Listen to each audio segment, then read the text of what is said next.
Assalamu alaikum, j'espère que vous allez bien. Le mois de Ramadan est déjà là et j'ai eu envie de partager avec vous 5 outils que vous pourriez utiliser pour pouvoir tirer profit de ce mois béni. Je ne suis pas une savante ou quoi que ce soit, c'est vraiment juste des accessoires, des planeurs, des livres que je pense pourraient vraiment être utiles pour les personnes qui ont envie de profiter de ce mois. Numéro 1, les cartes Iftar Playtime. Ce sont les cartes qui ont été conçues par mon amie Sakina, créative, talentueuse, super intelligente, qui nous invente toujours des trucs super.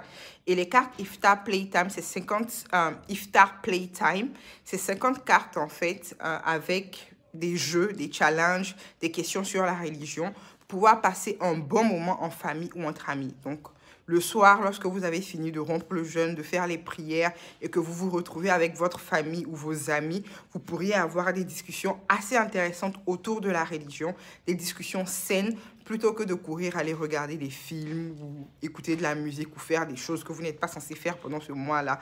Je recommande vraiment d'avoir ces cartes Iftar Playtime qu'on peut utiliser aussi bien pendant le mois de Ramadan qu'en dehors. Numéro 2, le Deen Notebook islamique, qui est encore une création de Sakina. Je vous ai dit, elle est hyper créative.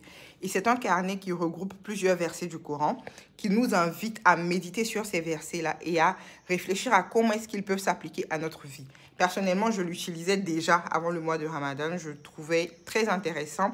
À chaque fois, il te permet de prendre une décision par rapport à comment est-ce que tu veux améliorer ta pratique de la religion ou ta relation avec Allah.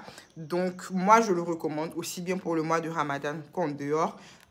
Vous allez voir, il est assez beau et puis facile à utiliser. Donc, vous lisez un verset, vous partez chercher un tafsir, une interprétation, et puis vous regardez quelle est la leçon principale que vous retenez de ce verset, comment est-ce que cette leçon s'applique à vous et quelle décision est-ce que vous prenez pour pouvoir mieux vivre ce verset-là ou mieux l'appliquer.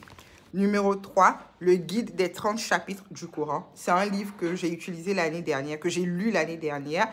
C'est un livre qui résume en fait les différentes parties du Coran, juste en quelques phrases simples, mais qui nous permet d'avoir l'essentiel de ce qui est dit dans différentes parties du Coran. Parfois, on lit des sourates et on ne sait plus en fait de quoi cette sourate-là parle. Avec ce guide, ça nous permet vraiment en fait de saisir l'essence des différents chapitres du Coran. Moi, j'ai beaucoup aimé. Je trouve que si vous savez que c'est le mois du Ramadan, c'est le mois du Coran. Donc, si vous avez envie de méditer sur en lisant votre Coran, je vous recommande d'avoir ce guide-là pour pouvoir vous aider à mieux profiter de votre lecture coranique. Numéro 4, c'est un outil qui est vraiment spécifique au mois du Ramadan. C'est mon Ramadan Planner qui a été conçu par Adama Ba. Et ici, il s'agit d'un carnet qui va vous permettre de vraiment profiter au maximum du mois du Ramadan. Vous allez définir vos objectifs pour ce mois. Vous allez faire le bilan du mois précédent. Et chaque jour, vous avez des rappels, vous avez des idées d'adoration que vous pourrez faire. Vous pouvez faire un bilan de votre journée, comment est-ce que vous l'avez vécu. Vous pouvez même établir votre menu aussi pour le saour, la nourriture du matin, pour la rupture.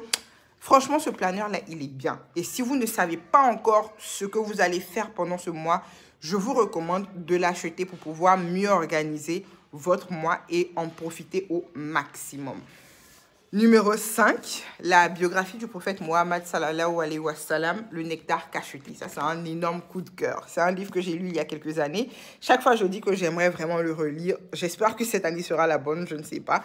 Mais c'est vraiment un livre que je recommande. Si vous ne connaissez pas assez bien l'histoire du prophète Mohammed sallallahu alayhi wa sallam, il faut absolument que vous lisiez ce livre-là, qui commence avant même la naissance du prophète sallallahu alayhi wa sallam, jusqu'à après sa mort. On va découvrir comment il a reçu la révélation, comment est-ce qu'il a été persécuté par les Mécois à l'époque. On va voir l'Hégire quand il va partir à Médine, comment après il va reconquérir la Mecque. Franchement, je lisais le livre et puis je me sentais comme ça sur le terrain, comme si je vivais à cette époque-là. On apprend énormément de choses sur notre religion. Et je pense que le mois de Ramadan, c'est le mois du Coran pour pouvoir se rapprocher du livre saint, mais c'est aussi le mois pour pouvoir apprendre davantage sur la religion de manière générale. Et si vous avez vraiment envie de faire ça, moi, je vous recommande définitivement d'avoir le nectar cacheté et d'en profiter pendant ce mois-là. Bien sûr, il faut lire le Coran à côté. Pas à côté, il faut lire le Coran en priorité et ensuite rajouter d'autres outils, d'autres livres intéressants. Donc, voilà un peu mes recommandations. J'espère que ça pourra vous être utile pour profiter du mois cette année. Et puis, je vous souhaite un excellent mois de Ramadan. Et puis, je prie qu'Allah nous en accorde encore beaucoup d'autres. Inch'Allah. Bon, ça fait répétitif, hein, mais bon, vous avez compris. Bye.